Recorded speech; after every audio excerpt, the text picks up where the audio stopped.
कभी ऐसा महसूस होता है कि दिन रात मेहनत तो कर रहे हैं, लेकिन फिर भी लगता है कि जिंदगी में कुछ खास बदल नहीं रहा। अगर इसका जवाब हाँ है, तो आज हम एक ऐसे राज को समझने की कोशिश करेंगे जो शायद हमारे बदलाव के तरीके को हमेशा के लिए बदल सकता है। और ये राज कहीं और नहीं, बल्कि सोने से ठीक पहले के कुछ पलों में छिपा है। ये सिर्फ कोई अच्छी अच्छी बातें नहीं है। इसके पीछे एक गहरा मनोवैज्ञानिक सिद्धांत है। हमारे दिन का जो अंत होता है ना, वो हमारे अवचेतन मन के लिए एक तरह का प्रोग्रामिंग सेशन बन जाता है। तो चलिए इस प्रक्रिया में और गहराई से उतरते हैं और समझते हैं कि इसे अपने फायदे के लिए कैसे इस्तेमाल किया जा सकता है। तो असल में होता क्या है, जब हम सोने वाले होते हैं ना, तो हमारा जो चेतन मन है, मतलब हमारा लॉजिकल माइंड, वो शांत हो जाता है। और ठीक इसी समय हमारा अवचेतन मन, जो हमारी आदतों और विश्वासों का घर है, सबसे ज्यादा खुला हुआ होता है। यहाँ जो भी फ्रीक्वेंसी या भावना हम चुनते हैं, चाहे वो अच्छी सेहत की हो, सफलता की या खुशी की, वो पूरी रात एक बीज की तरह हमारे मन में पोषित होती रहती है। और धीरे धीरे यही हमारी हकीकत बनने लगती है। तो सवाल ये है कि इस पावरफुल प्रोसेस को शुरू कैसे किया जाए। देखिए, सबसे पहला और सबसे ज़रूरी स्टेप है अपने मन और शरीर को उस शांत अवस्था में लाना जहां कोई भी बदलाव मुमकिन हो सके, क्योंकि सही तैयारी के बिना आगे की जो टेक्निक्स हैं वो उतनी असरदार नहीं होंगी। ये प्रोसेस सुनने में बहुत सिंपल है, पर है बहुत असरदार। चलिए इसे साथ में महसूस करते हैं। सबसे पहले कुछ गहरे सांसें लें और महसूस करें कि आपका शरीर तुरंत शांत होने लगता है। अब अपना ध्यान अपने जबड़े, कंधों और माथे पर ले जाएं।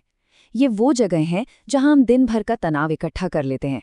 बस उन्हें ढीला छोड़ने की इजाजत दे। और आखिर में अपने विचार, उन्हें बस आने और जाने दे जैसे वो बादल हों। उन्हें बदलने की कोई जरूरत नहीं। ये मेटाफर बहुत ज्यादा पावरफुल है, क्योंकि ये हमें अपने विचारों से एक हेल्दी दूरी बनाना सिखाता है।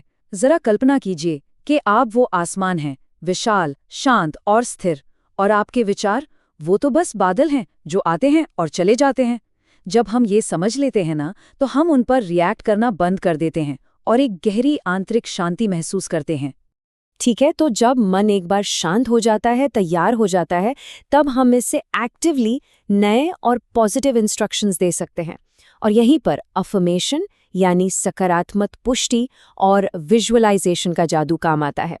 यहाँ असली जादू सिर्फ शब्दों को रटने में नहीं है, बल्कि उन्हें अपनी सांस के साथ सिंक करने में है। जब आप सांस अंदर लें तो महसूस करें, मैं योग्य हूँ। और जब आप सांस छोड़ें तो इमेजिन करें कि सारी शंका और तनाव बाहर जा रहा है। ये जो तालमेल है ना, ये आपके शब्दों को सीधे आपके सबकॉन्शियस तक ले जाता है, जिससे इसका असर कई गुना बढ़ जाता है। देखिए, ये सिर्फ एक अफर्मेशन नहीं है, ये गहरा विश्वास है, एक फाउंडेशन है। ये मानना कि हमारा सबकॉन्शियस माइंड हमारा सबसे बड़ा दोस्त है, कोई दुश्मन नहीं। यही तो इस पूरी प्रोसेस की नींव है। ये विश्वास ही असल में बदलाव को मुमकिन बनाता है। तो वो कौन से ऐसे मूल विश्वास हैं जिन्हें हमें बार बार दोहराना चाहिए?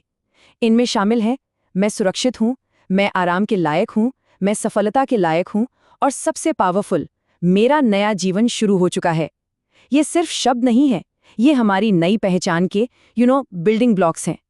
इन्हें दोहराने से हम खुद को ये यकीन दिलाते हैं कि हम उन सभी अच्छी चीज़ों के हकदार हैं जिनकी हम दिल से इच्छा रखते हैं। अब हम शब्दों से एक कदम आगे बढ़ते हैं विजुअलाइजेशन की दुनिया में। सोचिए कैसा हो अगर नींद में ही आपका शरीर और मन दोनों ही हील हो जाएं। ये सुनहरी रोशनी की जो तकनीक है, ये ठीक यही करने का एक बहुत शक्तिशाली तरीका है, जो गहरे आराम और हीलिंग की अवस्था में ले जाती है। इस विजुअलाइजेशन को स्टेप बाय स्टेप करने से ये बहुत आसान और पावरफुल बन जाता है। अपनी आंखें बंद करके बस कल्पना करें कि आपके सिर के ऊपर एक गर्म सुनहरी रोशनी चमक रही है। महसूस करें कि ये आपके सिर से अंदर आती है, आपके माथे के तनाव को पिघलाती है, आपके गले को शांत करती है और आपके दिल को गर्मी से भर देती है। ये रोशनी आपके पूरे शरीर में फैलती है, हर कोशिका को ठीक करती है और आपको शायद अब तक के सबसे गहरे आराम में ले जाती है। अब हम एक ऐसे कॉन्सेप्ट पर आते हैं जो इन सभी टेक्निक्स को कामयाब बनाने के लिए बहुत ज़रूरी है, और वो है समर्पण का भाव। देखिए, समर्पण का मतलब हार मान लेना बिल्कुल नहीं है। इसका मतलब है ये एक्सेप्ट करना कि हम हर चीज़ को कंट्रोल नहीं कर सकते। ये भरोसा करने का एक सचेत फैसला है कि चीज़ें अपने आप सही जगह पर आ जाएंगी और हीलिंग तभी होती है जब हम कंट्रोल करने की जिद छोड़ देते हैं। और ये जो बदलाव है ना, ये हमारी रोज की चॉइसेस में दिखता है। मतलब हर पल दबाव में रहने के बजाय उस पल में पूरी तरह मौजूद रहना, हर चीज को कंट्रोल करने की कोशिश करने के बजाय यूनिवर्स पर भरोसा करना, और समस्याओं से भागने के बजाय शांति से स्थिर होना और उनका सामना करना। और अब हम आते हैं इस प्रैक्टिस के आखिरी और शायद सबसे पावरफुल हिस्से पर, कृतज्ञता या ग्रैटिट्यूड। सोने से ठीक पहले जब मन एकदम शांत और खुला हुआ हो, तब ग्रैटिट्यूड की फीलिंग को जगाना। ये ऐसा है जैसे अपनी सारी पॉजिटिव प्रोग्रामिंग पर एक पक्की मोहर लगा देना। यह आपके सबकॉन्शियस माइंड को आखिरी और सबसे मजबूत सिग्नल देता है, मेरे पास जो है वो काफी है और मैं और अच्छे के लिए तैयार हूँ। ये एक बहुतायत की भावना पैदा करता है। और यहाँ एक बहुत ही गहरी बात है, कृतज्ञता सिर्फ अच्छी चीजों के लिए नहीं होती। हमें उन मुश्किल अनुभवों के लिए भी आभारी होने को कहा जाता है, क्योंकि उन्हीं ने तो हमें मजबूत बनाया है। हमें उन अधूरे कामों के लिए भी आभारी होना चाहिए, क्योंकि वे हमें धैर्य और एक्सेप्टेंस सिखाते हैं। ये एक तरह की संपूर्ण कृतज्ञता है, जीवन को उसकी पूरी सच्चाई में स्वीकार करना, अच्छा और बुरा दोनों। ये कोट उसी गहरी शांति और क्लैरिटी की भावना को दिखाता है जो ग्रैटिट्यूड की प्रैक्टिस से आती है।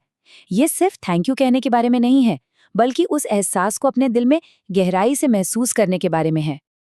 तो ये सारे अलग अलग हिस्से मिलकर एक बहुत ही पावरफुल सिस्टम बनाते हैं।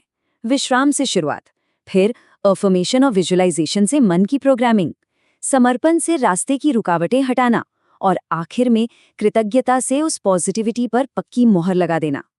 तो आखिर में ये सवाल सबके लिए है, अगर सोने से पहले के कुछ मिनट सच में हमारा आने वाला कल तय कर सकते हैं, तो आज रात आप क्या बनाना चाहेंगे? ये शक्ति आपके ही हाथ में है, चुनाव आपका है। चलिए आज रात से ही इस शक्ति का इस्तेमाल करना शुरू करते हैं।